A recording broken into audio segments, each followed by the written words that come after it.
Series के पहले match में पाकिस्तान ने जिम्बाब्वे को शिकस्त दे दी। बज़ाहिर आपको विकेटों के एतबार से देखेंगे तो 5 विकेटों से पाकिस्तान मैच जीता, लेकिन आखिर में थोड़ा सा फंसा। खासकर लास्ट 2 ओवर में पाकिस्तान को जीतने के लिए 17 रन चाहिए थे। पहली बॉल फेस की मोहम्मद नवाज ने, सिंगल हुआ। दूसरी बॉल फेस की उस्मान खान ने, फिर सिंगल हुआ, नवाज सामने आए। तीसरी बॉल के ऊपर कैच था जो ड्रॉप हो गया, और उस ड्रॉप कैच के ऊपर 2 भागे रन भी हो गए। फिर चौथी बॉल थी जो कि नो बॉल थी। ओवन ओवर कर रहे थे। ओवन की खासियत ये है कि ये T20 वर्ल्ड कप क्वालिफायर जो खेले, ये जॉइंट लीडिंग विकेट टेकर थे फ्रॉम जिम्बाब्वे। सो अच्छा तगड़ा ऑलराउंडर है बेसिकली। तो चौथी बॉल नो बॉल होगी, जो कि बहुत ही क्लोज कॉल थी, और उसमें भी के सिंगल हो गया। सामने उस्मान खान थे और फ्री हिट थी।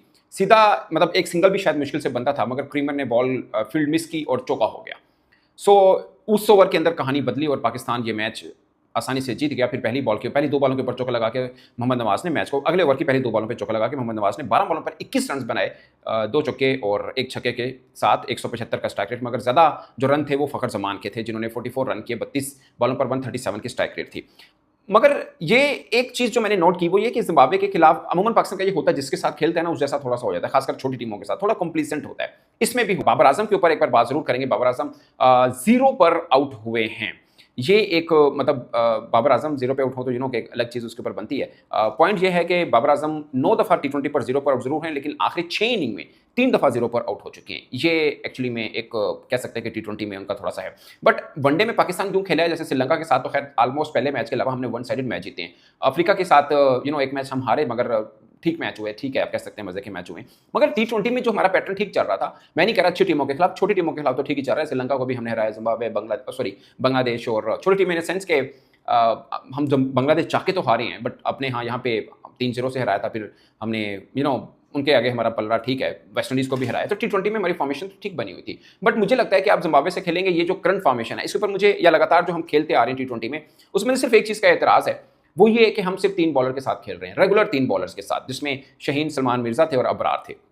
शायद फैसल अकरम को एक डिजर्व वैसे करता है फैसल अकरम कि आप उसको ना, जिस तरह की उसने वनडे में बॉलिंग की थी, उसको T20 में भी रखना चाहिए था। वो तगड़ा बॉलर है। या बल्कि उस्मान तारिक आपने ऑलरेडी उनको रखा हुआ है, तो वो भी एक तगड़ी ऑप्शन है। वो आई डोंट नो कि 2 स्पिनर, मुझे क्यों लगता है कि 2 स्पिनर्स लाजमी खेलने चाहिए जब आप सब कॉन्टिनेंट के अंदर रेगुलर। अगरचे साइम ने भी 4 ओवर डाल दिए, फहीम अशरफ ने सिर्फ 1 है, उन्होंने 1 ओवर डाला, बाकी सब ऑलराउंडर समेत अपने 4 ओवर के साथ करवा दिया।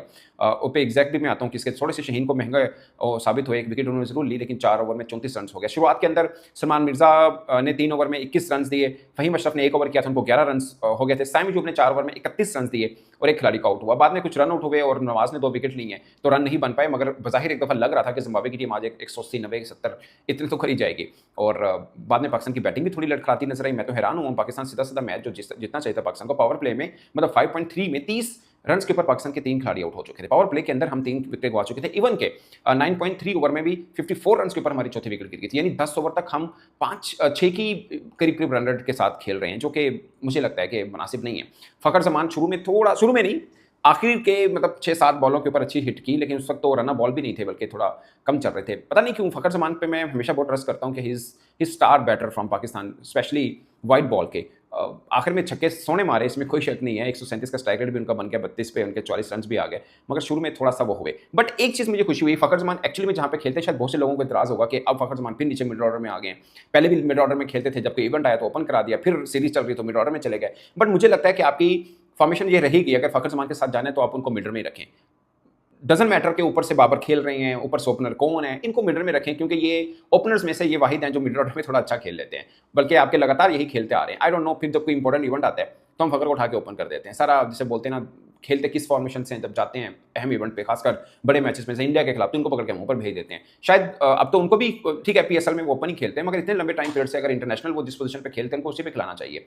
बट एक चीज़ की कमी है कि पाकिस्तान को रेगुलर बॉलर डालना है टीम के अंदर। अगर आप एक और रेगुलर बॉलर नहीं डालेंगे, 3 बॉलर के साथ आप जिम्बाब्वे को भी मार लेंगे, बांग्लादेश को भी मार लेंगे, श्रीलंका को भी शायद ट्राई सीरीज में पकड़ लेंगे, कोई इशू नहीं है। लेकिन जब कोई तगड़ी टीम आएगी, तगड़ी टीम मीन के वो 4-5 टीमें, जो एक 4 तो सीना कंट्री और 5वीं इंडिया, इनको पकड़ेंगे तो मुश्किल रहेगी। उसमें क्या होता है, आपको लगता है कि आपकी 8 तक बैटिंग है, नवाज भी बैटिंग, फहीम अशरफ भी पड़ा हुआ था, 5 आपके आउट हैं, 2 बैट्समैन खड़े हुए जिसमें उस्मान खान और नवाज बैटिंग कर रहे हैं, और फिर नीचे फहीम अशरफ भी था। सोचिए, जब 2 ओवर में 17 रन चाहिए थे और कैच आया था नवाज का, अगर वो कोई और टीम होती वो कैच तो नहीं ड्रॉप करती कभी भी। अब जिम्बाब्वे के साथ ये फंस के खेले हैं, जीत गए हैं, लगेगा ठीक है 5 विकेट से जीतने, क्या प्रॉब्लम है कीड़े के निकालने। बट वहां पे अगर कैच पकड़ता तो अब जिम्बाब्वे से भी मैच फंस रहे हैं, और बड़ी टीमें चांस नहीं देती।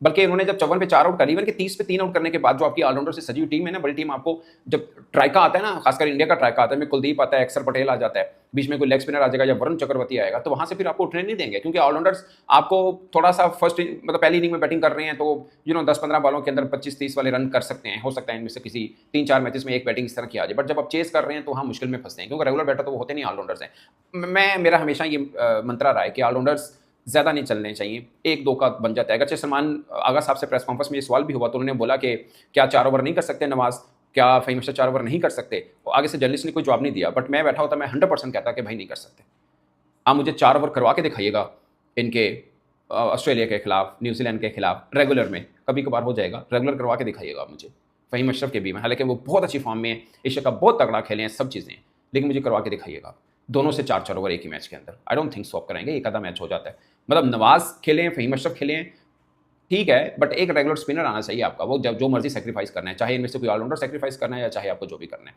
फ़हीम शायद इसलिए खेलते हैं, आपने फास्ट बॉलर 2 खिलाई हैं और चलो तीसरा फ़हीम अशरफ की ऑप्शन आई थी, बट उनसे आपने 1 ओवर कराया, 11 रन उनको हो गया। ठीक है, बॉलिंग उनकी बुरी नहीं थी, एशिया कप में भी थोड़ी बेहतर की है, बट मेरा मानना है कि दोनों 4-4 ओवर अच्छी टीमों के खिलाफ नहीं टीमें करने देंगी इनको, आप वहां मिस करेंगे। अब मैं आपको छोटी सी एग्जांपल देता हूं, इमर्जिंग एशिया कप के अंदर पहला मैच आपने ओमान के साथ खेला, 3 बॉलर के साथ खेला, इंडिया के साथ जैसे ही आपने चौथा बॉलर डाल दिया, तो अगली टीम आएगी चौथा डालना पड़ेगा, तो फॉर्मेशन पहले ही अच्छी रखिए। मुझे लगता है उस्मान तारिक, फैसल अकरम दोनों में से एक रेगुलर पाकिस्तान टीम का हिस्सा होना चाहिए।